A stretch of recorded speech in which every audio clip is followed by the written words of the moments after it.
Good evening, my brothers. Take a deep breath, because the moment has arrived. It all comes down to this: a new battle against the division rival, a game that will test not just the talent, but the very soul of this team. After weeks of ups and downs, doubts, and recovery, the focus is now absolute. Every practice, every adjustment, every detail, everything is being measured, because this Sunday could define the path to the top of the NFC. But before we dive into this decisive showdown, you already know what to do. Hit that like button, support the channel, and show that the Green Nation is here. And of course, I want to see the comments packed. Tell me, my brothers, what's your confidence level for this game? From 1 to 10, how much do you believe this team will silence the critics and prove it's still a powerhouse? Tonight, the city of Philadelphia holds its breath. Tough decisions are being made behind the scenes, players are fighting against time, and a roster full of warriors is determined to show that the last loss was just a stumble, not the new standard. The answer comes now. This is the moment of redemption. This is the Philadelphia Eagles. Fly, Eagles, fly! Right now, Eagles fans, all eyes are on the team's final preparation before the Giants rematch, and the biggest storyline heading into Sunday is undoubtedly the health of A.J. Brown. The star wide receiver hasn't practiced for the second consecutive day, which immediately raises questions about his availability. According to Jeff McLean from the Philadelphia Inquirer, the expectation remains that A.J. is likely to play, but history suggests otherwise. This season, only one Eagles player has missed both Wednesday and Thursday practices and still suited up on Sunday, and that was Tanner McKee, the emergency quarterback, not even the backup. So naturally, there's reason for concern here, especially because after the Giants game, the Eagles have a bye week before facing the Packers, a matchup that could very well determine playoff positioning and even the NFC's #1 seed. That makes the decision about AJ's status even trickier. Do you risk him now, or rest him with that bye week ahead? What complicates it even more is AJ's long battle with hamstring issues. This isn't new. He missed more than 3 weeks of training camp because of it, and those soft tissue injuries have a way of lingering, especially for explosive players who rely on burst, balance, and physicality like AJ does. He missed 3 games last season for the same reason, and if you followed this team closely, you know how drastically the offense changes without him. Since his trade to Philadelphia in 2022, whenever AJ has been sidelined, the Eagles' production has dipped: fewer yards, fewer points, fewer wins. You can feel it. He's that vital to the identity of this offense. He's not just a playmaker, he's the heartbeat of the passing game, the guy who can change the game with one catch, one moment of pure athletic dominance. Losing him, even for 1 week, could ripple across the whole offensive rhythm. That's what makes this decision so delicate. If AJ sits, DeVonta Smith steps up as the #1 target, and he's been quietly having an exceptional season, over 500 receiving yards already, flying under the radar with his precision and consistency. Behind him, Jahan Dotson would see an increased role, but the depth chart beyond that starts to thin. That's where today's roster move becomes interesting. The Eagles open the practice window for Darius Cooper. If AJ is ruled out, Cooper could be activated. He's been recovering from a shoulder injury, but if cleared, he could bring some needed depth back to the receiver rotation. You might also see someone elevated from the practice squad, maybe Britton Covey, but realistically, nobody replaces A.J. Brown's impact. His absence isn't just a personnel issue, it shifts the way defenses play this team. And this Giants game carries weight. After that embarrassing Thursday night loss to the G-Men a couple of weeks ago, this one feels like a redemption opportunity. That last matchup wasn't just a defeat, it was a wake-up call. The Eagles looked uncharacteristically soft, hesitant, and disorganized. They lost the turnover battle 2-0, couldn't tackle, and got outworked. The Giants controlled the game start to finish. If the Eagles want to prove they've learned from that, they have to show it now, not just talk about it. But if AJ doesn't play, that task gets tougher. Even though, on paper, the Eagles are more talented across the board, better roster, better coaching staff, better organization, you can't take anything for granted in divisional games, especially against a Giants team desperate to sweep the season series. Now, there was one encouraging takeaway from last week's win against Minnesota. The offense looked alive again. Jalen Hurts looked decisive and sharp, and for the first time this season, the passing game clicked for a full 60 minutes. Hurts carved up one of the league's best defenses, throwing for over 300 yards, and the offense finally felt balanced and unpredictable. What changed? Well, the big adjustment was putting Hurts under center more often. That simple shift, moving him from the shotgun to under center, opened up the playbook. It created more effective play-action opportunities, improved timing with receivers, and helped the run game flow more naturally. It's something Hurts himself pushed for, suggesting it to Nick Sirianni and the coaching staff before the Vikings game. The results were immediate. Hurts went 4 for 4 on play-action passes from under center for 121 yards and a touchdown, including that 79-yard strike to DeVonta Smith. It's a wrinkle that could define the next stretch of this season if the coaching staff commits to it. Even veteran analysts have noticed. Brian Baldinger pointed out that this shift might be the key to unlocking the Eagles' offense, less predictable, more dynamic, and more in line with what top modern offenses are doing. And it's not just about Hurts. Saquon Barkley mentioned he likes running from under center because it allows him to see the field better, and left tackle Jordan Mailata added that it helps the offensive line with better angles and protection and run blocking. Those insights matter. When you line up under center, defenses can't automatically key in on the running back's alignment or the direction of the play. It forces defenders to hesitate, and that split second is often the difference between a tackle for loss and a 20-yard gain. And speaking of the offensive line, the Eagles have another concern there too. Cam Jurgens didn't practice either. That's two key offensive starters banged up. Brett Toth took the first-team reps at center, but there's real debate inside the building about whether he's the best option. Some believe Drew Kendall, the rookie out of Boston College, deserves a shot. He's got NFL bloodlines, good athleticism,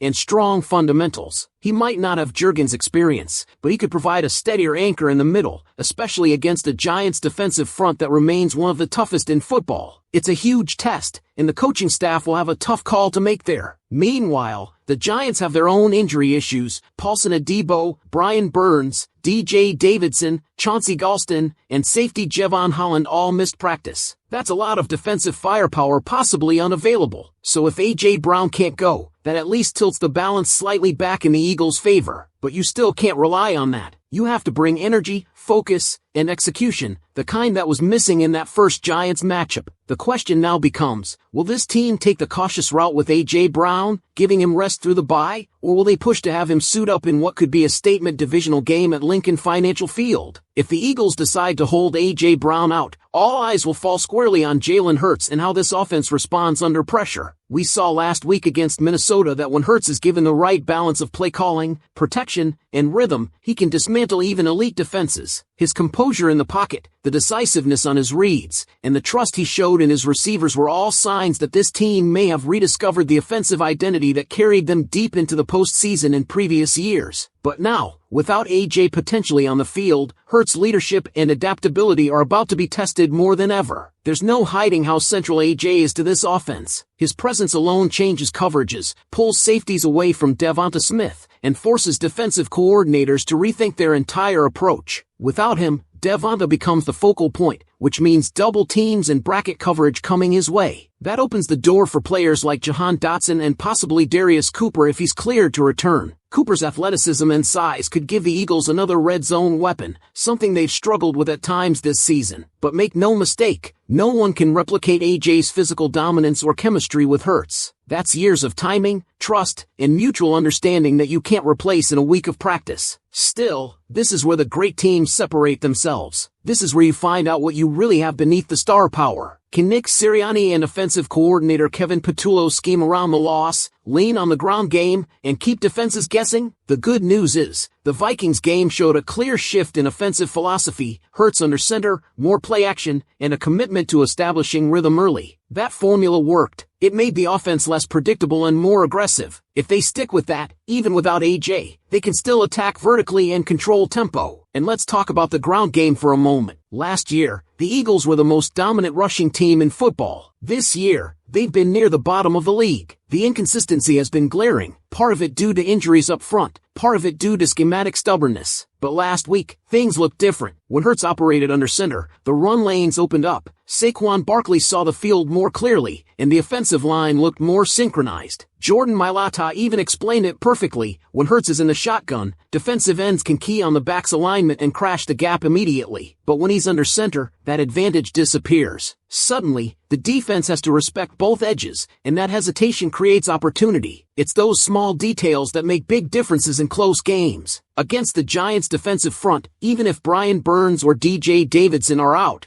You can't afford predictable play calling. This is a group that thrives on disruption, on creating chaos up front, and if Brett Toth gets the start at center, that's going to be an immediate area of concern. His struggles with anchoring and snapping have been documented. If the Giants bring interior pressure, Hurts will need to adjust quickly. That's where someone like Drew Kendall could make sense. He's a rookie, yes, but he's agile, technically sound, and showed poise in preseason. Sometimes, inserting fresh energy in the trenches can change the tone for an entire unit. Defensively, the Eagles are going to have to step up in match intensity. You can't count on your offense dropping 30-plus points every week, especially if your top receiver isn't playing. They'll need to generate turnovers, win the line of scrimmage, and capitalize on every mistake. The Giants' offense isn't exactly explosive, but they've shown the ability to control the clock when they get into rhythm. That means the Eagles' defense needs to force early stops and get Hurts and company back on the field. The timing of all this is crucial because of what's coming next, the bye week. After this Giants matchup, the team gets a week to rest and reset before hosting the Green Bay Packers. That game could end up deciding the NFC's top seed. So, do you risk aggravating A.J. Brown's hamstring now, or do you sit him, knowing 2 full weeks of recovery could have him back to full strength for a playoff-caliber opponent? There's no easy answer. Every player wants to play, especially someone like A.J., who's as competitive as anyone in the league. But the reality is that a re-injury could derail not just this game, but the rest of the season. And you can sense the tension within the organization about that very decision. The coaches know how essential A.J. is. The medical staff understands the risk. Hurts, as the leader, wants his guy out there but also knows the importance of keeping him healthy for the stretch run. It's a balancing act that championship teams have to navigate. What's encouraging is how this team responded against Minnesota. It showed that they can adapt when pushed. That adaptability might be what saves them if A.J. sits. Still, it's hard not to feel the weight of this situation. The last time these two teams met, the Giants embarrassed the Eagles. They controlled the tempo, won the physical battles, and made Philadelphia look nothing like the powerhouse fans expected. This game is more than just a chance to even the series.